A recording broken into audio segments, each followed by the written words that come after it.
हाँ, यही तो है वो रिया। पर तुझे पता है आज इसे टीचर ने बहुत डांटा है। भला क्यों? ये तो हमारे मैम की बहुत फेवरेट थी ना। हाँ थी, पर पहले ये बहुत जल्दी जल्दी चीजों को सीख जाती थी, लेकिन आजकल ये पढ़ाई में ठीक नहीं है। हाँ, इस बार जो टेस्ट हुए हैं उसमें भी इसके बहुत ही कम मार्क्स आए हैं। आपने देखा कि जो बच्ची थी वो जब स्कूल में आई तब उसका जो अधिगम लेवल था वो बहुत हाई था, अर्थात उसे हम हाई लर्नर बच्ची कह सकते थे। लेकिन कुछ समय के बाद ऐसा हुआ कि वो जो बच्ची थी जिसकी सीखने की जो गति थी वो बहुत तेज थी, वो क्या हुई, थम गई, एक तरह से रुक गई। तो ये अधिगम का रुक जाना, अधिगम का थम जाना क्या कहलाता है? अधिगम की वक्र कहलाता है, जिसकी बात हम आज की क्लास में करेंगे। हेलो एवरीवन, मैं राधिका चांदमल शर्मा एचए क्लासेस में आप सभी का बहुत बहुत स्वागत करती हूँ। आज हम समझने वाले हैं अधिगम की वक्र अर्थात अधिगम के पठार को। तो चलिए शुरू करते हैं, समझते हैं अधिगम का वक्र किसे कहा जाता है। सीखने की मात्रा तथा समय के परस्पर संबंध को रेखांकित करने पर जो वक्र रेखा प्राप्त होती है उसे अधिगम वक्र रेखा कहा जाता है। अगर हम इसे अपनी साधारण लैंग्वेज में समझना चाहें तो जब भी कोई बच्चा सीखता है तो उसके सीखने की जो मात्रा है कि बच्चा किसी चीज़ को कितना सीखा है, सीखने की जो क्वांटिटी है उसका समय के साथ परस्पर संबंध देखा जाता है कि बच्चे ने जो सीखा है उसमें समय कितना लगा है। किसी बच्चे ने कोई चीज़ सीखी तो वो कितने लेवल तक सीख ली है और उसको सीखने में कितना समय लगा है। इन दोनों को अगर हम किसी ग्राफ पर उतारना चाहें, क्योंकि जब हम रेखा चित्र बना रहे हैं और ग्राफ पर उतार रहे हैं, दोनों का संबंध देख रहे हैं, एक तो सीखने की मात्रा का और दूसरा समय को देख रहे हैं कि बच्चे को सीखने में समय कितना लगा है। तो जब उन दोनों को अगर हम ग्राफ पर उतारते हैं, रेखा चित्र उसका बनाते हैं, तो जो रेखा हमें प्राप्त होती है उस रेखा को वक्र रेखा कहा जाता है। और वो वक्र रेखा कौन सी वक्र रेखा होगी? तो वो होगी अधिगम की वक्र रेखा। अधिगम वक्र से समय के साथ साथ सीखने में होने वाली सफलता का भी ज्ञान प्राप्त होता है कि बच्चा सीख रहा है या नहीं सीख रहा है, अभी बच्चे की क्या प्रोग्रेस है। कहीं ऐसा तो नहीं कि बच्चे का जो सीखना है वो रुक गया हो, या बच्चे का जो सीखना है उसमें गति नहीं आकर के क्या आया हो, गिराव पाया गया हो, अर्थात बच्चा जो है उसका सीखना नहीं हो रहा हो। तो सीखने में सफल हो रहा है या असफल हो रहा है, इसका भी हमें ज्ञान हो जाता है अधिगम के वक्र से। अब हम जानते हैं अधिगम वक्र के प्रकार कितने होते हैं, क्योंकि सीखने के जिस प्रकार बहुत सारे प्रकार होते हैं उसी प्रकार से हमारा जो अधिगम है उसके भी बहुत सारे जो वक्र रेखाएं हैं वो बनती होगी। तो उसके आधार पर अधिगम के जो वक्र हैं उनको 4 भागों में डिवाइड किया गया है। अधिगम वक्र मुख्यतः 4 प्रकार के होते हैं। सबसे पहला जो प्रकार होता है वो होता है सरल रेखीय वक्र। सरल रेखीय वक्र को समझने से पहले हम जान लेते हैं कि और 3 प्रकार के वक्र कौन से होते हैं। तो दूसरा जो प्रकार होता है उसे कहा जाता है उन्नतोदर वक्र, फिर आता है नतोदर वक्र। चौथा प्रकार है अधिगम वक्र का, वो होता है मिश्रित वक्र। चलिए अब एक एक करके हम इन अधिगम वक्रों को समझते हैं। सबसे पहले जानते हैं सरल रेखीय वक्र को। सरल रेखीय वक्र जैसा कि आपको यहाँ रेखा चित्र या डायग्राम में दिखाई दे रहा है, एक साइड हमने देखा है अधिगम की मात्रा को और जो दूसरी साइड है उसमें हमने समझा है अधिगम अभ्यास को, अर्थात सीखने में लगे समय को। सरल रेखीय वक्र को समानोपलब्धि वक्र या समान निष्पादन वक्र अथवा सरल त्वरण वक्र भी कहा जाता है। अर्थात सरल रेखीय वक्र जो होता है उसको अन्य 3 नामों से भी जाना जाता है। सबसे पहले समझ लेते हैं कौन कौन से नाम हैं। पहला है समानोपलब्धि वक्र, दूसरा है समान निष्पादन वक्र और तीसरा है रेखीय त्वरण वक्र। तीनों नामों को समझने से पहले हम समझ लेते हैं कि सरल रेखीय वक्र किसे कहते हैं, जिससे कि हम इन तीनों शब्दों के अर्थ को स्पष्ट रूप से समझ पाएं। जब समय के साथ साथ अधिगम की मात्रा में समान रूप से वृद्धि होती है तो उस चीज को यदि अगर हम रेखा चित्र में प्रदर्शित करते हैं जिसमें हम अधिगम की मात्रा और अधिगम में लगे समय को दर्शा रहे होते हैं, तो जो रेखा चित्र बनता है वो रेखा चित्र सरल रेखीय वक्र कहलाता है। चलिए इसको वापस समझते हैं। हमने कहा कि हम देखना चाहते हैं कि कोई बच्चा सीख रहा है या नहीं सीख रहा है, उसके सीखने की जो गति है वो किस प्रकार की है और समय जो है उससे क्या लेना देना है, अर्थात कोई बच्चा कितना समय ले रहा है किसी भी चीज़ को सीखने में। इस चीज़ को जब हम देखना चाह रहे हैं तो हम एक रेखा चित्र बना रहे हैं जिसे हम अधिगम वक्र कह रहे हैं। अब हम ये कह रहे हैं कि अगर कोई बच्चा है और हमारे सामने वो जब सीखना शुरू किया, उसने जैसे जैसे समय लगा रहा है, मतलब जैसे जैसे समय बढ़ रहा है, वैसे वैसे उसके सीखने की जो मात्रा है वो भी लगातार क्या हो रही है, बढ़ रही है। जब सीखने की गति भी बढ़ रही है, मतलब बच्चा जल्दी से सीख भी रहा है और समय भी गुजर रहा है, तो दोनों चीज़ें जब एक साथ हो रही है, दोनों समान अनुपातिक है, मतलब समय जितना बढ़ रहा है उतनी ही क्या बढ़ रही है, उसका अधिगम का लेवल बढ़ रहा है, अधिगम की क्षमता बढ़ रही है, अधिगम जो उसने किया है उसकी मात्रा बढ़ रही है, तब हमारे सामने जो प्रदर्शित होगा रेखा चित्र वो कहलाएगा सरल रेखीय वक्र। अब हमने बात की कि इसके कुछ और भी नाम हैं, और नामों को समझ लेते हैं। सबसे पहला जो नाम था वो था समानोपलब्धि वक्र। समानोपलब्धि वक्र मतलब ऐसी उपलब्धि जो क्या हो, समान हो। समान किस में समान हो, तो जितना सीख रहा है उतना ही समय भी ले रहा है, समय के अकॉर्डिंग वो सीख भी रहा है। ऐसा नहीं कि समय गुजर रहा है और वो नहीं सीख रहा है, और ऐसा भी नहीं है कि वो सीख रहा है और समय नहीं गुजर रहा है। दोनों क्या चल रहा है, एक साथ चल रहे हैं। तो जब समय और सीखने की मात्रा दोनों में क्या हो, समानुपातिक हो, तब जो वक्र बनेगा वो क्या बनेगा, सीधा बनेगा। जैसा कि आपको रेखा चित्र में दिखाई दे रहा है कि जो रेखा चित्र बनेगा, जो अधिगम का वक्र बनेगा वो क्या बनेगा, बिल्कुल स्ट्रेट बनेगा, सीधा बनेगा। अर्थात जो उपलब्धि हो रही है बच्चे की वो समान है। किसके समान, समय के समान है। तो इसका एक नाम हो गया समानोपलब्धि वक्र। दूसरा जो नाम है वो है समान निष्पादन वक्र। निष्पादन से अभिप्राय होता है किसी काम को खत्म करना। अब जब हम अधिगम के वक्र पढ़ रहे हैं तो घर का झाड़ू पोछे का काम तो खत्म करेंगे नहीं। कौन सा काम खत्म करेंगे, सीखने के काम को खत्म करेंगे। मतलब जो निष्पादन होगा वो किसके समान होगा, समय के समान ही होगा। तो उसे हम क्या कहेंगे, सरल रेखीय वक्र कहेंगे, या फिर हम उसको समान निष्पादन वक्र कह देंगे। दोनों में से कुछ भी कह सकते हैं, या उसको समान उपलब्धि वक्र भी कह सकते हैं। अब दो नाम तो हमने समझ लिए कि सरल रेखीय वक्र को क्या कहते हैं, समानो उपलब्धि वक्र कहते हैं और समान निष्पादन वक्र कहते हैं। तीसरा नाम है रेखीय त्वरण वक्र। अब रेखीय त्वरण वक्र से क्यों कहा जाता है, तो रेखीय त्वरण वक्र से इसलिए कहा जाता है कि इसमें जो रेखा बनती है, जो रेखा चित्र में जो प्रदर्शित कर रही है कि बच्चा कितना सीख रहा है और कितना समय ले रहा है, वो रेखा हमेशा क्या रहती है, स्ट्रेट रहती है, सीधी रहती है। तो जो रेखा सीधी होगी, जो कहाँ से जाएगी, निम्न स्तर से लगाकर उच्च स्तर की तरफ जाएगी। जैसे जैसे समय बढ़ेगा वैसे वैसे अधिगम की मात्रा भी बढ़ेगी, तो वो सीधी प्रदर्शित होगी। इसीलिए इसे रेखीय त्वरण वक्र भी कहा जाता है। तीन नाम हो गए सरल रेखीय वक्र के। अब आप सरल रेखीय वक्र को अच्छे से जान चुके हैं। अब हम समझते हैं उन्नतोदर वक्र को। यदि अगर हम उन्नतोदर वक्र जो शब्द है इसका अगर संधि विच्छेद करें तो उन्नतोदर वक्र, उन्नतोदर का अभिप्राय होता है ऐसी चीज या ऐसी अवस्था जिसमें क्या हो रही है, उन्नति हो रही है, प्रगति हो रही है। और किसके साथ प्रगति करनी थी, हमें देखना था अधिगम वक्र में अधिगम की मात्रा को समय के साथ अनुपात में, कि समय जिस प्रकार से बढ़ रहा है उसी प्रकार से अधिगम बढ़ रहा है या नहीं। अब हमारे सामने क्या समस्या है, अगर इस प्रकार का कोई हमारे पास बच्चा आता है जिस बच्चा को सीखने में बहुत ही कम समय लग रहा है, जिसे हम हाई लर्नर बच्चा कह सकते हैं। अगर हाई लर्नर बच्चा है तो वो क्या करेगा, चीज़ों को बहुत जल्दी से सीख जाएगा। मतलब उसी चीज़ों को सीखने में, अधिगम में उसको ज़्यादा समय लेने की आवश्यकता नहीं पड़ेगी। तो जब बच्चा हाई लर्नर है तो हाई लर्नर बच्चे का जब हम अधिगम का वक्र बनाते हैं तो उसका वक्र जो बनेगा वो उन्नतोदर वक्र होगा। मतलब जब बच्चा सीख रहा है तो वो जो उन्नति करेगा वो एकदम से क्या करेगा, जल्दी से करेगा, तो उसमें समय उसको लेने की आवश्यकता नहीं पड़ेगी। मतलब समय जो है वो बहुत कम लगेगा और अधिगम का जो वक्र है वो बहुत ऊंचा चला जाएगा बहुत ही कम समय में ही। चलिए अब जानते हैं उन्नतोदर वक्र के कुछ अन्य नाम। उन्नतोदर वक्र को वर्धनशील उपलब्धि वक्र अथवा सकारात्मक गति वक्र भी कहा जाता है। जब समय अथवा प्रयासों के साथ अधिगम की मात्रा में अधिक वृद्धि हो जाती है तो उसे उन्नतोदर वक्र कहा जाता है। उन्नतोदर वक्र के बारे में जैसा कि हमने बात की कि अगर हमारा बच्चा ऐसा है जिसे हम हाई लर्नर कह रहे हैं, हाई लर्नर से अभिप्राय हम ये कहना चाह रहे हैं कि बच्चे को एक बार समझाया, बच्चा आराम से समझ गया और वो उसको बहुत गहराई से समझ गया, अच्छे से समझ गया। मतलब उसको बाद में वापस उस चीज़ को समझाने की या रिपीट करने की हमें आवश्यकता नहीं है, अर्थात उसे सिखाने में हमें और ज़्यादा टाइम लगाने की आवश्यकता नहीं है।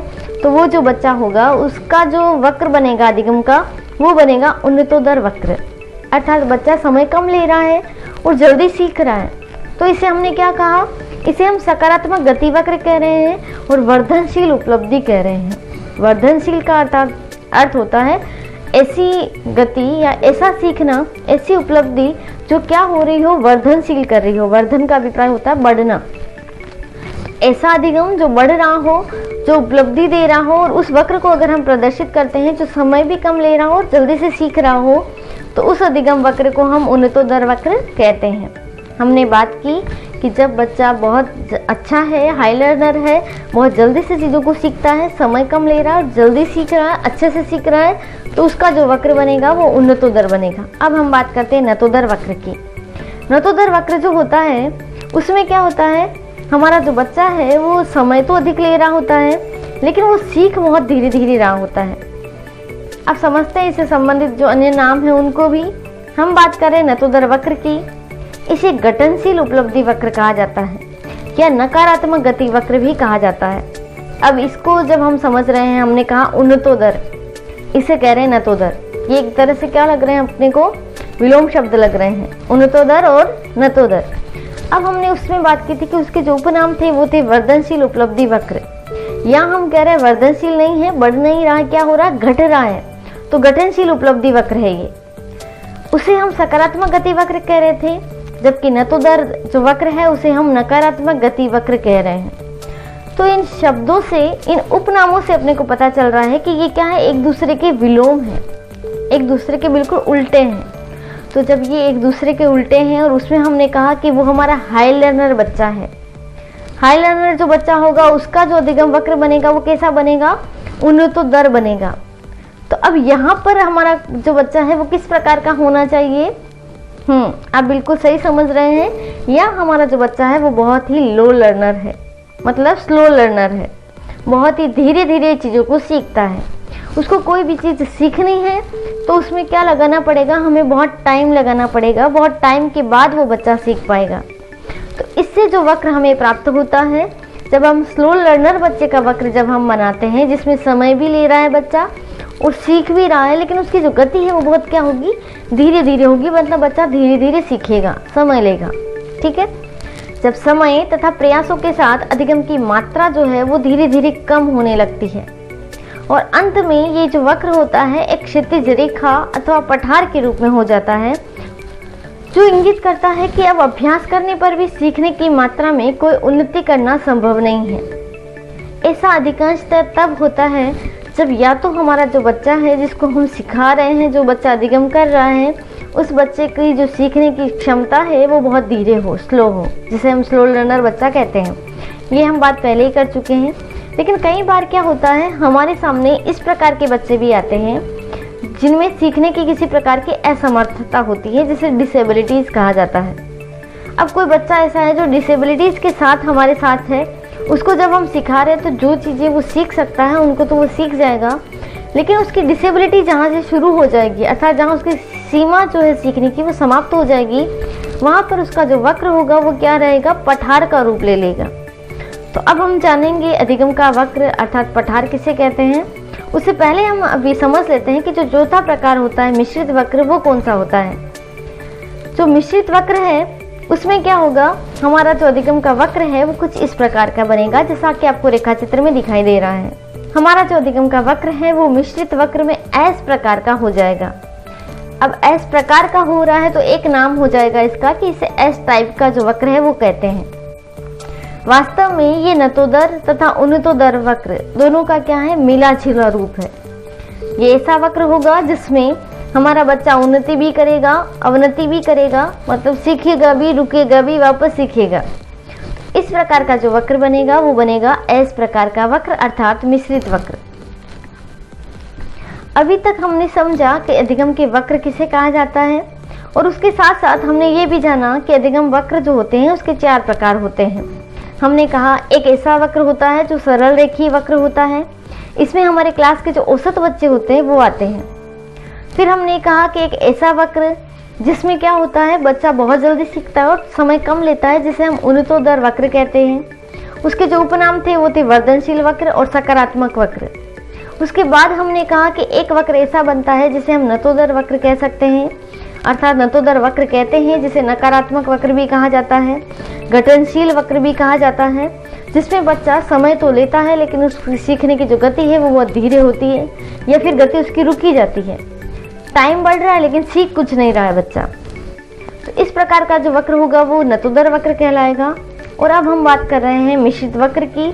मिश्रित वक्र में हमने कहा कि जो हमारा नतोदर और उन्नतोदर वक्र हैं, दोनों का जब मिश्रित रूप पाया जाता है, कभी बच्चा सीख रहा है, कभी केवल समय ले रहा है, सीख कुछ नहीं रहा है, उसके बाद वापस बच्चे ने सीखा, फिर वापस वो रुक गया, तो इस प्रकार का जो अधिगम है वो क्या कहलाएगा? मिश्रित वक्र कहलाएगा। और बच्चों, अधिकांश बच्चे जो होते हैं वो अपनी जो सफलता है उसको सुनिश्चित इसीलिए नहीं कर पाते हैं कि वो मिश्रित वक्र जो है उसका उपयोग ज़्यादा करते हैं। मिश्रित वक्र का उपयोग करने का मतलब बच्चा खुद तो उसका उपयोग नहीं करता है, लेकिन जाने अनजाने में क्या करता है, बच्चे जैसे ही डेट आई एग्जाम की, बच्चा क्या करेगा, फटाफट से पढ़ने लगेगा एकदम से और फुल एनर्जेटिक होकर पढ़ेगा। जब बच्चा फुल एनर्जेटिक होकर पढ़ेगा तो उसका अधिगम का जो लेवल होगा वो क्या होगा? हाई होगा। जैसे ही कोई भर्ती आती है, सीटेट की वैकेंसीज आ गई या फिर किसी भी प्रकार की रीड वगैरह की वैकेंसीज आ गई, तो बच्चा क्या करेगा, एकदम से जोश के साथ पढ़ना शुरू करता है। तो वो जो जोश और उत्साह होता है वो एकदम से हमें पढ़ने के लिए, सीखने के लिए क्या करता है, प्रेरित करता है, और हम जल्दी जल्दी उस चीज़ों को सीख भी जाते हैं। मतलब हमारा जो अधिगम का वक्र है वो कैसा बन जाएगा? उन्नतोदर बन जाएगा। लेकिन क्या होगा, कुछ टाइम बाद जोश ठंडा, हमारा अधिगम वक्र कैसा हो जाएगा? नतोदर। फिर वापस से किसी ने कहा कि नहीं बेटा, रीट इस बार निकालनी है, सीटेट इस बार क्लियर करना है।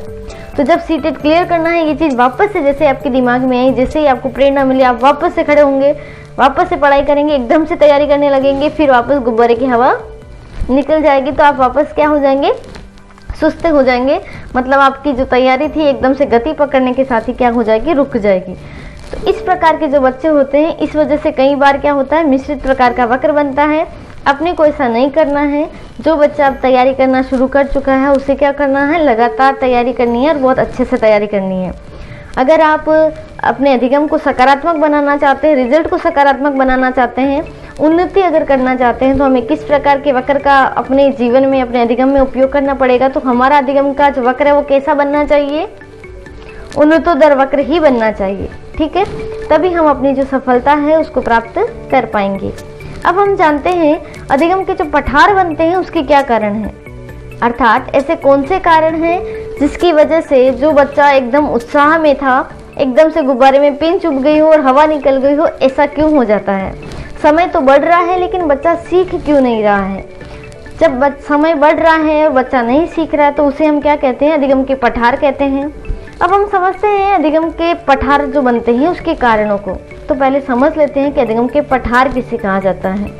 क्या होता है, हमारे सामने कोई बच्चा है, जैसे हमने उदाहरण में अभी देखा कि कोई बच्चा है और बहुत जोश से पढ़ रहा है, लेकिन एक समय आएगा जब उसका जो जोश है वो क्या हो जाएगा? थोड़ा कम हो जाएगा, क्योंकि समय तो निकल रहा है, वो सीखना चाह रहा है लेकिन सीख नहीं पा रहा है। उसका जो अधिगम लेवल है वो बढ़ नहीं पा रहा है। उसने क्या सीखा उस चीज़ को वो आइडेंटिफाई ही नहीं कर पा रहा है और कोई रिजल्ट भी नहीं आ रहा है। तो ऐसे में क्या बन जाता है? एक अधिगम का पठार बन जाता है। मतलब जो हमारी रेखा थी ना बच्चों, जो सीधे सीधे जा रही थी, इधर हमारा क्या था, इस साइड हमने कहा था कि एक साइड क्या रहेगा?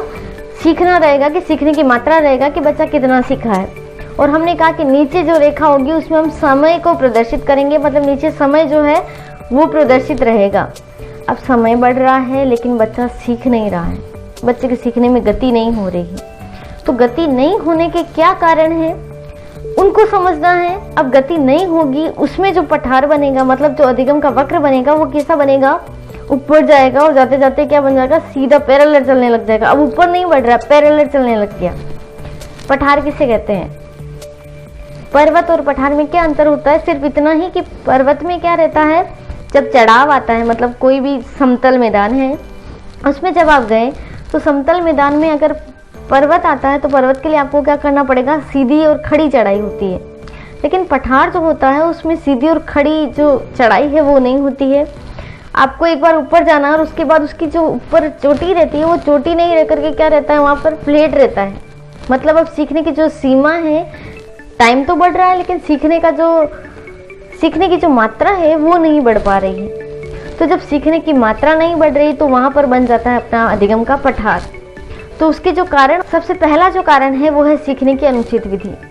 मतलब जब बच्चा सीख रहा है तब वो अगर अनुचित विधियों का इस्तेमाल कर रहा है, वो सही ढंग से उन चीज़ों को नहीं सीख रहा है, जिस विधि से उन चीज़ों को समझना चाहिए उनसे नहीं समझ रहा है, तो बच्चे का जो अधिगम है वो अधिगम के पठार के रूप में परिवर्तित हो जाएगा, उन्हें तो दरवक्र नहीं बनेगा।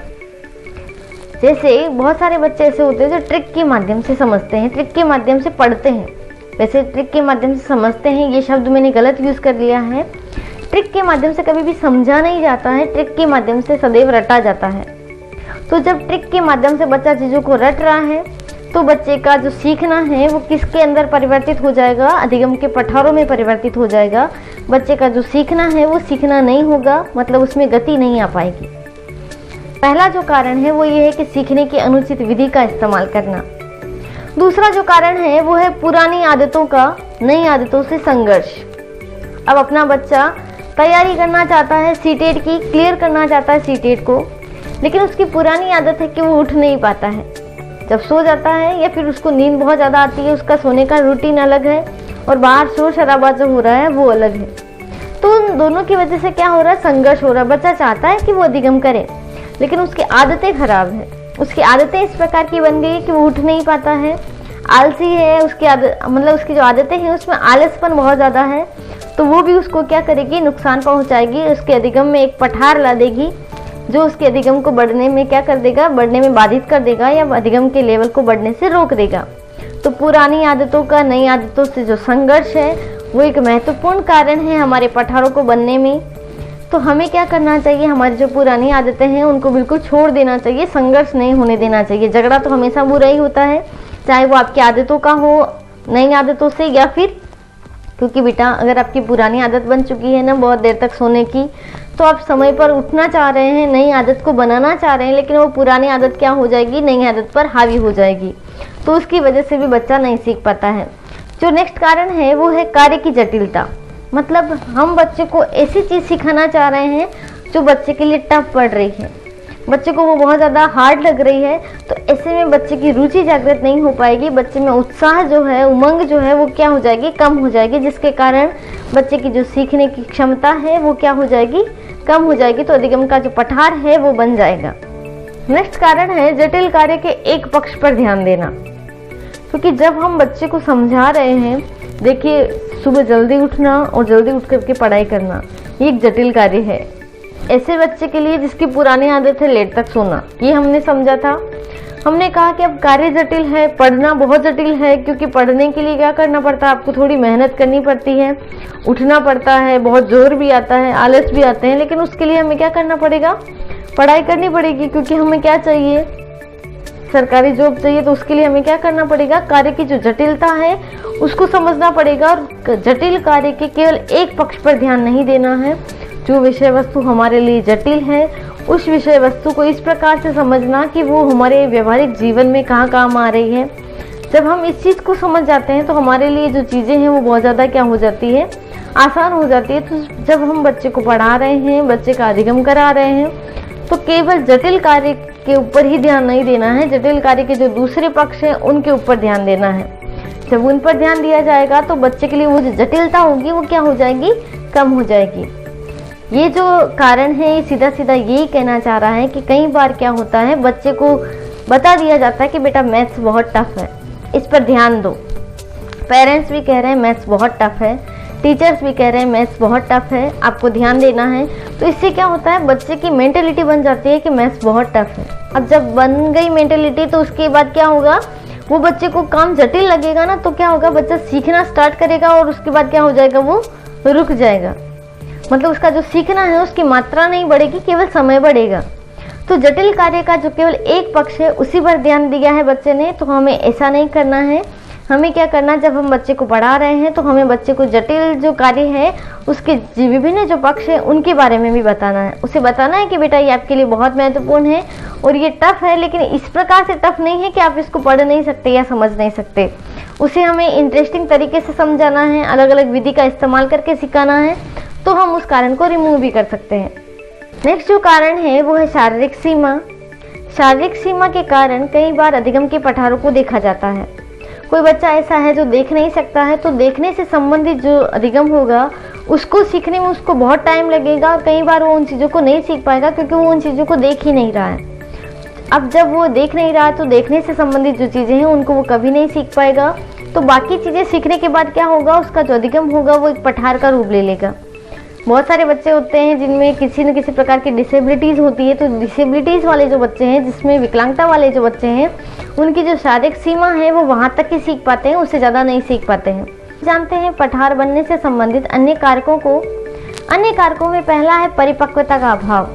अगर कोई बच्चा है जिसमें परिपक्वता नहीं है वो चीज़ें समझने की, वो विषय वस्तु समझने की जो आप उसे देना चाहते हैं, तो ऐसे में बच्चा उन चीज़ों को नहीं सीख पाएगा। तो हमारा जो अधिगम है वो बढ़ते बढ़ते ही क्या हो जाएगा, एकदम से फ्लैट हो जाएगा, अर्थात अधिगम का पठार जो है वो देखा जाएगा। नेक्स्ट जो कारण है वो है सीखने की विधि में निरंतर परिवर्तन। अगर हम बच्चे को कोई चीज़ सिखा रहे हैं, बच्चा उस चीज़ को सीख रहा है, वो क्या करेगा, सीखते सीखते अपनी जो विधि है उसमें बार बार चेंजेस करेगा। जैसे कोई बच्चा पढ़ रहा है, उसको किसी ने कहा बेटा इस ट्रिक से पढ़, इस चीज़ को, इस विषय वस्तु को इस ट्रिक से याद कर। कुछ दिनों बाद उसने उसी विषय वस्तु के लिए कोई दूसरी ट्रिक देखी, वो उधर चला जाएगा। फिर उससे किसी ने कहा बेटा लिख के याद कर, उसने एक दिन लिखा, फिर दूसरे दिन किसी ने कहा बोल बोल के पढ़ो, याद हो जाएगा, बच्चे ने उस चीज़ को इस्तेमाल किया। ऐसे में क्या हो जाएगा, उसका जो अधिगम है उसमें पठार पाया जाएगा, वो सीख नहीं पाएगा, समय गुजरेगा, वो केवल ट्रिक चेंज करेगा, लेकिन ट्रिक चेंज करने से सब कुछ उसे याद नहीं हो जाएगा। तो ऐसे में उसका जो अधिगम है वो बहुत ज़्यादा प्रभावित होगा।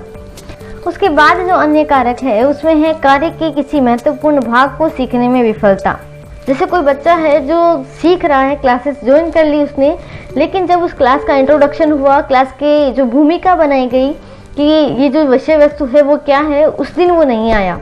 नेक्स्ट डे जब वो आएगा और उसने स्टार्ट कर लिया अपना सीखना, तो उसका जो सीखना है वो प्रॉपर नहीं हो पाएगा क्योंकि उसने उस विषय वस्तु के महत्वपूर्ण पार्ट को क्या कर दिया है, छोड़ दिया है। आपने चक्रव्यूह में फंसे अभिमन्यु के बारे में सुना होगा, जिसने चक्रव्यूह जो है उसको भेदना सीखा था, लेकिन उससे बाहर किस प्रकार से आना है वो चीज़ वो नहीं सीख पाया था, अर्थात उसने महत्वपूर्ण पार्ट को क्या कर दिया था, मिस कर दिया था। इसकी वजह से उसका जो सीखना था वो प्रॉपर नहीं हो पाया, अर्थात अधिगम में पठार देखा गया था। चीज़ों को जब वो छोड़ देता है तो उसके बाद की जो चीज़ें हैं उनको वो नहीं सीख पाता है। नेक्स्ट जो समस्या है वो है बच्चे में रुचि का अभाव पाया जाना। जैसे कोई बच्चा है अधिगम कर रहा है लेकिन उसमें उसको इंटरेस्ट नहीं आ रहा है, रुचि नहीं बन पा रही है, तो बच्चा नहीं सीख पाएगा। नेक्स्ट पॉइंट है ज्ञान। जिन चीज़ों से संबंधित हम विषय वस्तु बच्चे को देना चाह रहे हैं उनका अगर बच्चे को ज्ञान नहीं है तो भी अधिगम के जो पठार है वो देखा जाएगा। उसी के साथ साथ अधिगम के पठार बनने का कारण है समय। समय भी अधिगम के पठार बनने का बहुत ही महत्वपूर्ण कारक है। अगर किसी चीज़ को सीखने में बच्चे ने समय बहुत ज़्यादा ले लिया है, अर्थात बच्चे ने कुछ दिन सीखा फिर वापस सीख रहा है, बीच में उसने गैप कर लिया, तो उस गैप की वजह से भी क्या होता है, बच्चे के सीखने में बहुत ज़्यादा परेशानी आती है, बच्चा सही ढंग से उन चीज़ों को नहीं सीख पाता है। नेक्स्ट जो कारक है वो है प्रेरणा। प्रेरणा एक ऐसा कारक है जो हमारे अधिगम को बार बार और लगातार गति देने का काम करता है। अगर प्रेरणा नहीं है तो हमारे अधिगम का जो पठार है उनके बनने के चांसेस बहुत ज़्यादा होते हैं। प्रेरणा हमें मोटिवेट करती रहती है, हमें बताती रहती है कि हमें ये चीज़ प्राप्त करनी है, इस चीज़ को सीखना है और उसका कारण ये है। तो जब हमारे सामने कारण स्पष्ट होता है कि इस चीज़ को सीखने से ये होगा, तो बच्चा सीखने के लिए हमेशा क्या रहेगा, मोटिवेट रहेगा।